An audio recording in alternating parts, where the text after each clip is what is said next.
कहानी की शुरुआत में हमें बताया जाता है कि आज से कई हजार साल पहले डीमंस हमारी पृथ्वी पर ड्रैगन स्टोन नाम के एक मटेरियल का इस्तेमाल करके आए थे ताकि वो हम इंसानों को गुलाम बनाकर रख पाए। वहीं इंसानों ने इन डीमंस के ड्रैगन स्टोन का ही यूज करके ऐसे हथियार बना लिए जिनसे वो इन मॉन्स्टर्स से लड़ सके।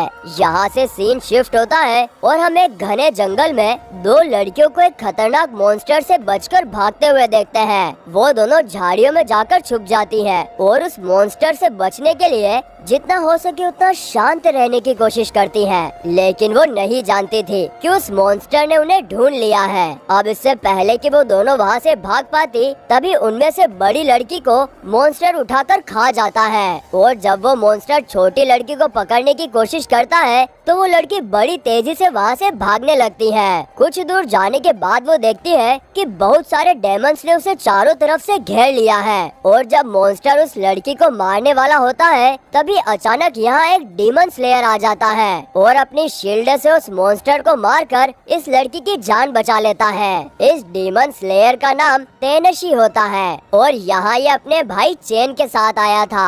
ये लोग असल में ऐसे ही डीमंस को मारकर पृथ्वी के लोगों की रक्षा करते थे। तेनशी एक होनहार तलवारबाज था और उसका भाई चेन एक बहुत ही अच्छा तीरंदाज था।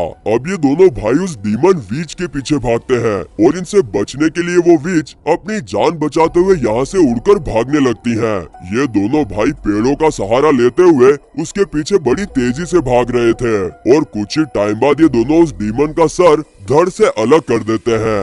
वहीं दूसरी तरफ वो लड़की अपनी जान बचाने के लिए भागते भागते अब एक मैदान में पहुंच गई थी जहां अचानक ही एक बड़ा धमाका होता है और हम देखते हैं कि यहाँ एक और भयानक डीमन मौजूद था जो साइज में बहुत ज्यादा बड़ा होता है जिससे डीमन हंटर्स फाइट कर रहे थे। इस लड़ाई में साफ नजर आ रहा था कि वो डीमन इन हंटर्स को बहुत बुरी तरह से मार रहा है। तभी यहाँ उस डीमन वीच का सर उड़ता हुआ इस बड़े से मॉन्स्टर से टकराता है और 3 डीमन स्लेयर यहाँ आ जाते हैं और बाकी डीमन हंटर्स के साथ मिलकर इस बड़े डीमन पर हमला करते हैं। लेकिन ये डीमन इतना ज्यादा ताकतवर था कि ये सभी को एक एक करके मारता जा रहा था। ये डीमन अपने मुंह से एक आग का गोला उन पर जैसे ही फेंकने लगता है तभी तेनशी हवा में उड़ता हुआ इस डीमन के सर पर वार करता है।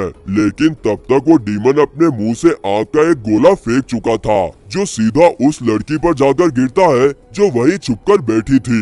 अब इस आग के गोले से एक बड़ा धमाका होता है। इसके बाद अब डेमन हंटर्स गुस्से में आकर उस मॉन्स्टर के कंधे पर अटैक करते हैं। लेकिन वो मॉन्स्टर डीमन हंटर्स के लीडर को नीचे गिराकर उस पर अपना पैर रखकर उसे वहीं मार डालता है। लेकिन लीडर के अटैक से वो डेमन घायल हो गया था। इसके बाद सभी हंटर्स अपने आखिरी वार के लिए तैयार हो जाते हैं और अपनी पूरी एनर्जी से एक एक करके उस डीमन से टकराकर खुद को ब्लास्ट कर लेते हैं। अब इतने सारे अटैक्स के बाद वो डीमन काफी ज्यादा गुस्से में आ चुका था।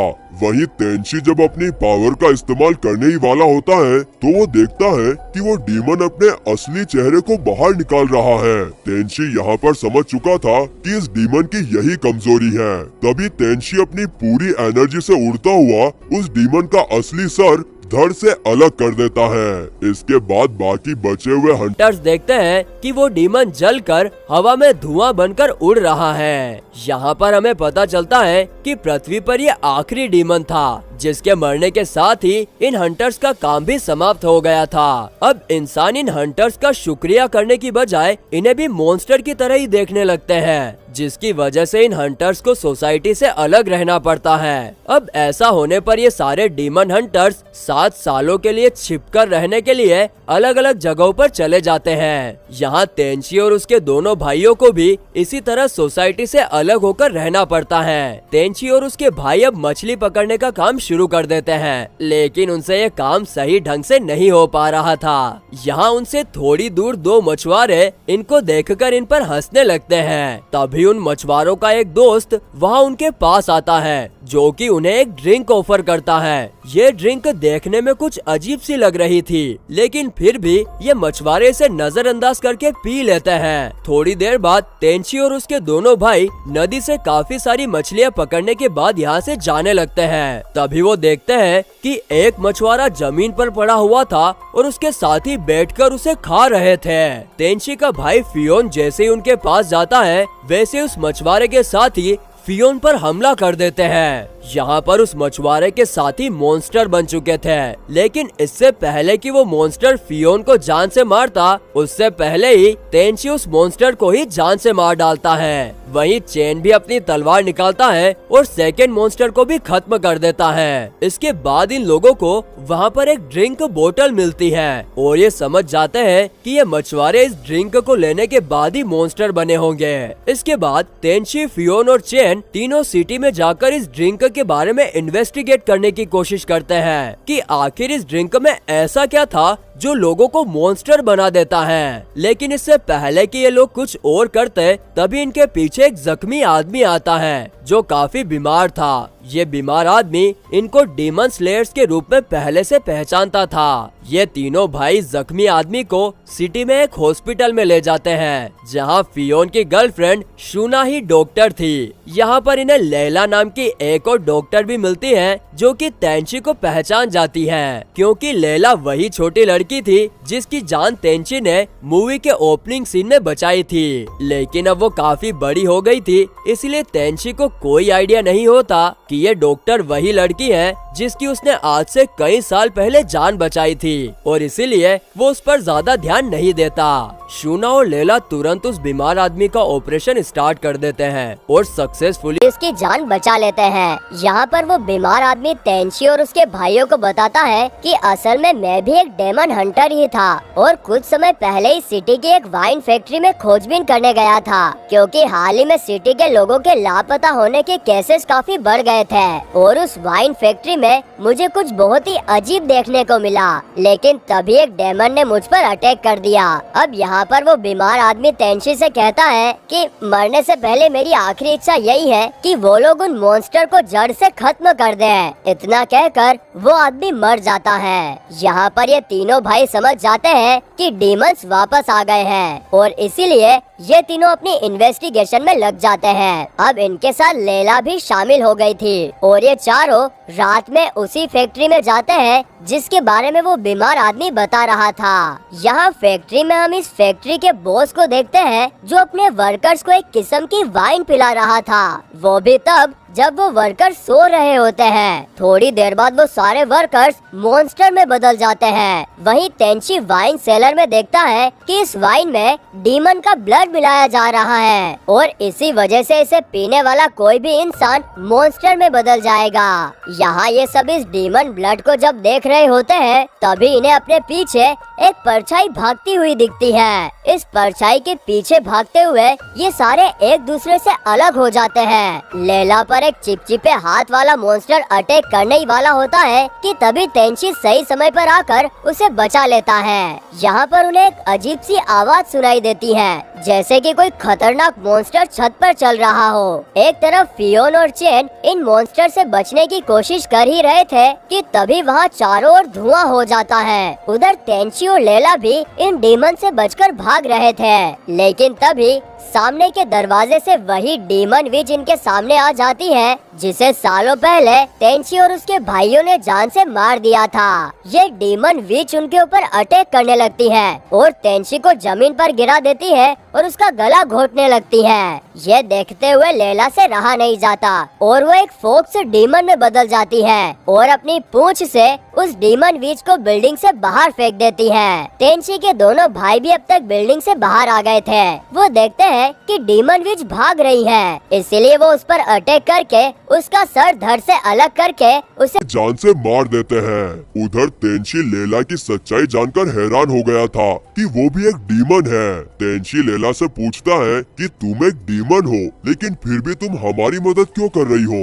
यहाँ पर लैला तेंची को बताती है कि वो वही छोटी लड़की है जिसे तेंशी ने कई सालों पहले डीमन वीच से बचाया था, लेकिन उस बड़े डीमन के फेंके आग के गोले के धमाके से उसकी डेथ हो गई थी और वो उसी नदी में गिर गई जहाँ पर उस डीमन की लाश पड़ी हुई थी और उस डीमन का खून नदी के सारे पानी में मिल गया और फिर वही पानी उसकी बॉडी में चला गया, जिसके बाद डीमन के खून से वो वापस से जिंदा हो गई और अब उसमें भी डीमन की तरह पावर्स आ गई, मतलब कि वो भी एक डीमन बन गई। यह सुनने के बाद तेंशी डिसाइड करता है कि वो लैला की सच्चाई को अपने दोनों भाइयों से छुपा कर रखेगा। अब ये लोग यहाँ पर सोच ही रहे थे कि आगे क्या करना है कि इतने में यहाँ पुलिस आ जाती है, जो इन लोगों पर वाइन फैक्ट्री में गैर कानूनी तरीके से घुसने का इल्जाम लगाती है। उसी वक्त चेन उस डीमन विच का कटा हुआ सर पुलिस की तरफ फेंककर उन्हें सच बताता है। पुलिस इन्हें इस सिटी के गवर्नर के पास ले जाती है। गवर्नर इन लोगों का शुक्रिया अदा करने की बजाय इन्हें इस सिटी से बाहर जाने के लिए कहता है। ये देखकर ये तीनों भाई बहुत गुस्से में आ जाते हैं। गवर्नर उनसे कहता है कि अगर वो लोग उसकी बात नहीं मानते हैं तो वो सिटी में हुए सभी कत्लों का इल्जाम उन पर डाल देगा। ये लोग वापस हॉस्पिटल आ जाते हैं। यहाँ तेंशी ये रियलाइज करता है कि इन लोगों के पास और कोई चारा नहीं है, इसीलिए इन्हें गवर्नर की बात माननी ही पड़ेगी। उधर जब फियोन की गर्लफ्रेंड ये बात सुनती है कि उन तीनों को गवर्नर ने सिटी से बाहर निकलने का आदेश दिया है, तो वो भी फियोन से गुस्सा होकर वहाँ से चली जाती है। तेंशी अपने भाइयों से कहता है कि जब तक वो अपनी इज्जत वापस नहीं पा लेते तब तक वो यहाँ से नहीं जाएंगे। तेंशी उन्हें ये भी बताता है कि मुझे शक है कि गवर्नर हमसे कुछ सीक्रेट छुपा रहा है और असल में दोस्तों होता भी कुछ ऐसा ही है, क्योंकि उसी टाइम दूसरी ओर गवर्नर अपने सारे ऑर्डर्स किसी डीमन से ले रहा था। अब कहानी में सबसे बड़ा ट्विस्ट तब आता है जब हमें पता चलता है कि ये कोई डीमन नहीं बल्कि डीमन हंटर्स का बॉस ही था, जो कि मूवी के स्टार्टिंग में उस बड़े डीमन से लड़ते वक्त मारा गया था। अब यहाँ पर डीमन हंटर्स का बॉस ही इस गवर्नर को डीमन बनने से रोकने के लिए एक एंटीडोट देता रहता था, क्योंकि उस गवर्नर ने भी एक बार गलती से डीमन ब्लड वाले ड्रिंक को पी लिया था, लेकिन फिर डीमन हंटर्स के बॉस ने उसे इस डीमन ब्लड का एंटीडोट देकर उसकी जान बचा ली थी और इस डीमन ब्लड का एंटीडोट सिर्फ डीमन हंटर्स के बॉस के पास ही था, जिस वजह से वो गवर्नर पूरी तरह से उसके कंट्रोल में था। इस जहर के इलाज के बदले में हंटर्स का बॉस गवर्नर से कहता है कि तुम बाकी सभी हंटर्स को जान से मार दो और मैं तुम्हें हमेशा के लिए इस बीमारी से ठीक कर दूंगा। ना चाहते हुए भी गवर्नर को इस बात को मानना ही पड़ता है। नेक्स्ट सीन में हमें पता चलता है कि दरअसल इस गवर्नर ने अपने महल के एक सीक्रेट रूम में जमीन के नीचे एक काफी बड़ा पोर्टल ओपन किया हुआ है, जिसमें एक बहुत बड़ा मॉन्स्टर रहता था और हर दिन वो गवर्नर उस मॉन्स्टर को इंसानों की बलि चढ़ाता था, जिसके लिए वो हर दिन शहर में से किसी लड़की को उठाकर जबरदस्ती उसे उस पोर्टल में फेंक देता था। उस पोर्टल में बहुत सारे इंसानों के कंकाल थे। इसके बाद वो बड़ा मॉन्स्टर उस लड़की को खा जाया करता था। इसके बदले में मॉन्स्टर गवर्नर को अपना ब्लड देता था और इसी ब्लड से गवर्नर फैक्ट्री के बॉस से मिलकर लोगों को डीमन ब्लड देकर डीमन में बदलते थे, मतलब कि वो इंसानों को मॉन्स्टर बनाते थे। अगली सुबह तेंशी फैसला करता है कि वो गवर्नर के महल में जाकर वहाँ खोजबीन करेगा। फियोन उसे कहता है कि उसे अपनी गर्लफ्रेंड को मनाने जाना पड़ेगा, जो कि गुस्सा होकर वहाँ से चली गई है। तेंशी सिक्योरिटी गार्ड से छिपते हुए बेसमेंट में उस पोर्टल के पास पहुंच जाता है, जहां वो अपने हंटर बॉस का हथियार पड़ा हुआ देखता है और उसे समझने में एक सेकंड भी नहीं लगता कि इस काम में हंटर यानी उसका बॉस भी शामिल है। लेकिन वो इस बात से बहुत हैरान था कि उनका बॉस तो मारा गया था, तो फिर वो वापस जिंदा कैसे हो गया। वहीं दूसरी तरफ फियोन अपनी गर्लफ्रेंड को किसी तरह से मना लेता है, लेकिन यहाँ पर एक और अजीब बात ये होती है कि उसकी गर्लफ्रेंड कुछ अजीब तरीके से एक्ट करने लगती है, जैसे कि उसको किसी ने वश में किया हो। वो फियोन के पहले तो बहुत करीब चली जाती है और उसका हाथ अपनी चेस्ट पर रखती है और फिर जोर जोर से मदद के लिए चिल्लाने लगती है। इसके बाद फियोन की गर्लफ्रेंड का डैड उसके रूम में भागता हुआ आता है। यहाँ पर फियोन समझ चुका था कि उसकी गर्लफ्रेंड ने उसके साथ धोखा किया है। लोग फियोन को चौराहे पर ले जाते हैं और फिर वो उसको बेइज्जत करने लगते हैं कि वो डीमन हंटर होने के बावजूद एक लड़की की इज्जत पर हाथ डाल रहा था। था और उस पर सब्जियां और पत्थर फेंकने लगते हैं। फियोन की गर्लफ्रेंड शूना फियोन की तरफ देखकर मुस्कुराती है और फिर एक खंजर से फियोन को मार डालती है और फिर लोग फियोन की बॉडी को वही चौराहे पर ही लटका देते हैं।